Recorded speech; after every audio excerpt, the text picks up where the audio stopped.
Une nouvelle épidémie frappe les États-Unis, c'est du jamais vu depuis 2019. On a plus de 800 cas et dans la ville du Texas, on a 600 cas.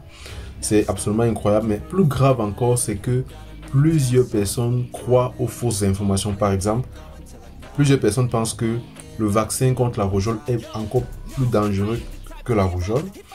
D'autres croient que le vaccin peut causer l'autisme. Et il y a d'autres qui pensent que la vitamine A peut être une solution pour soigner la rougeole. C'est absolument incroyable les amis. Mais aujourd'hui, parlons de santé publique, on va essayer de démystifier ces mythes-là et surtout avec des chiffres, ok? Et on va essayer de voir comment est-ce qu'on peut lutter contre la désinformation. Qu'est-ce que la science nous dit sur ce qui marche dans la lutte contre la désinformation. Stay tuned. Bonjour les amis, bienvenue sur Parlons de santé publique, bienvenue sur notre chaîne YouTube, bienvenue si vous êtes nouveau, enchanté. Ici on parle d'actualité sanitaire, on parle des concepts de santé, on parle de nos expériences en santé publique. Donc si tu es intéressé, je t'encourage à t'abonner et à activer la cloche de notification. Également, si tu es étudiant ou chercheur, on propose des vidéos qui vous donnent des conseils sur comment est-ce que vous devez faire votre recherche, ok, des petites techniques, des petits tips qui sont très importantes. Mais aussi, notre équipe partout dans le monde entier vous propose des services d'analyse de vos données qualitatives ou quantitatives et également la relecture de votre travail. Donc, si tu es intéressé, tu nous écris à travers l'adresse email qui est dans la description de cette vidéo. Alors les amis, aujourd'hui on parle d'un sujet important. Comme je vous le disais, les Américains sont de plus en plus exposés à la mésinformation. Et ce qui est très dangereux, c'est que toutes ces fausses informations que je vous ai citées en introduction, c'est-à-dire que le vaccin, la vitamine A peut causer, voilà, peut être une solution contre la rougeole. D'autres pensent que le vaccin contre la rougeole est encore plus grave que la maladie. D'autres pensent que voilà, le vaccin contre la rougeole donc, peut causer l'autisme. Et ce qui est dangereux, c'est pas qu'ils ont simplement entendu ces fausses informations, mais c'est qu'ils y croient. Ok, et on va voir dans cette vidéo les chiffres qui nous permettent d'affirmer cela. Donc, il y a un sondage du KFF. Le KFF, c'est, comme vous le voyez là, c'est un sondage d'avril 2025. Ok, c'est une institution qui fait beaucoup dans les sondages et qui est crédible, ok, qui montre que 63% des adultes ont entendu que le vaccin rougeole au rayon rubéole, donc ce qu'on appelle MMR, ok, cause l'autisme. Donc 63% qui ont simplement entendu que le vaccin rougeole au rayon rubéole cause l'autisme. Il y a 33% qui ont entendu que se faire vacciner est beaucoup plus dangereux qu'attraper la rougeole, vous imaginez. Et ces chiffres ont explosé en un an, ça dit plus de 15 points depuis 2024. Donc même ceux qui sont démocrates, surtout ceux qui sont, vous savez, les démocrates aux États-Unis sont, voilà, ils sont reconnus comme étant les pro-vaccins, ok, c'est-à-dire le parti de l'ancien président américain Joe Biden, c'est lui le démocrate, et donc ils sont considérés comme ceux qui sont pro-vaccins.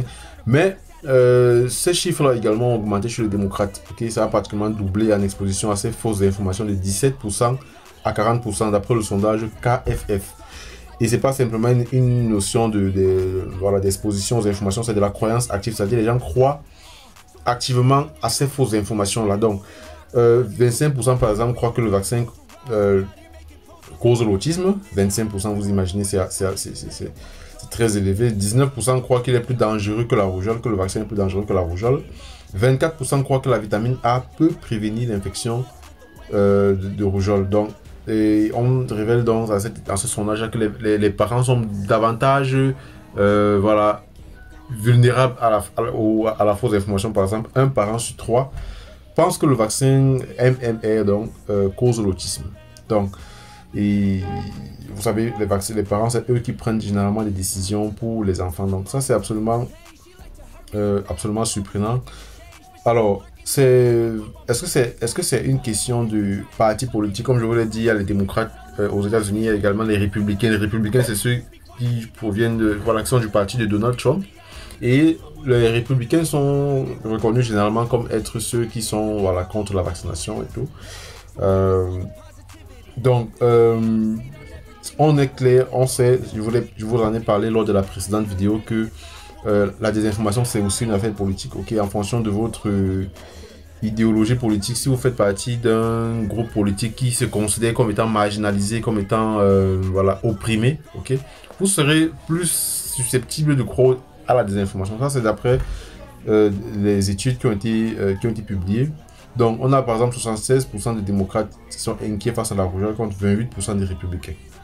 Vous imaginez 71% des démocrates savent que les cas ont augmenté contre 49% des républicains. Donc, ça, c'est également le sondage du RFF. Et le résultat, c'est que 35% des républicains, donc, croient à la fausse théorie du lien entre vaccin et autisme. 29% croient que la vitamine A suffit à prévenir la rougeole. 20% pensent que le vaccin est plus risqué que la maladie. Mais ce qui est plus inquiétant, c'est que la majorité des gens est dans ce que les chercheurs appellent le milieu malléable. C'est-à-dire, c'est les gens qui disent probablement vrai ou probablement faux. Ok. Autrement dit, c'est ceux qui sont faciles à manipuler. Vous savez, lorsqu'on est vulnérable à la mauvaise information, il y a toujours ceux qui sont... voilà, ceux qui disent que voilà, je ne sais pas si je dois y croire, je ne sais pas si je dois pas y croire. Et ceux-là peuvent facilement, on peut les manipuler facilement, que ce soit dans le bon sens ou comme dans le mauvais sens. Donc, le plus important dans cette vidéo, c'est de voir comment est-ce qu'on peut combattre la désinformation.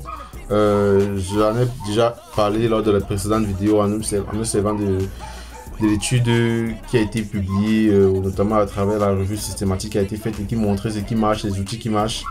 Parce que c'est cette méta-analyse-là qui a donc fait l'analyse de plusieurs études, parce qu'une méta-analyse, c'est une analyse de plusieurs études qui a évalué donc les meilleurs outils contre les fausses informations. On s'est rendu donc compte, comme vous le voyez là, que voilà, on a par exemple les interventions comme les jeux éducatifs qui a un bon impact individuel, mais la scalabilité est à peu près moyenne.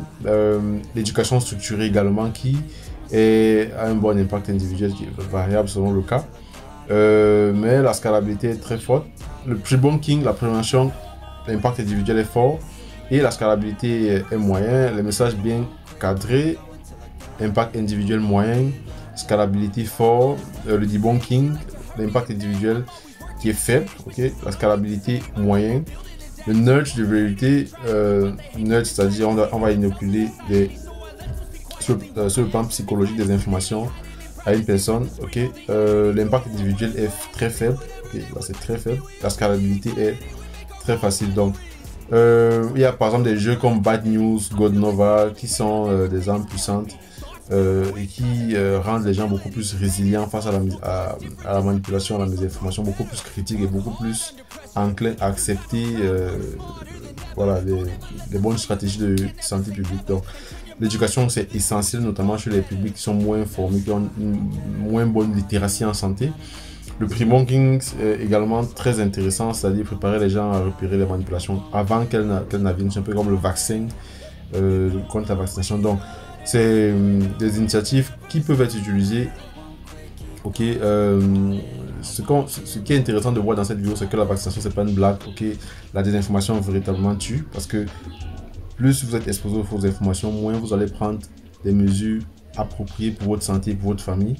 Aujourd'hui, on a des outils, on sait ce qui fonctionne, on sait qu'il faut agir. Okay?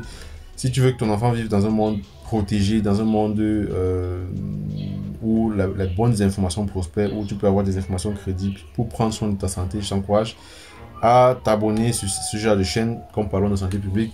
Ok, à activer la cloche de notification, à partager les vidéos.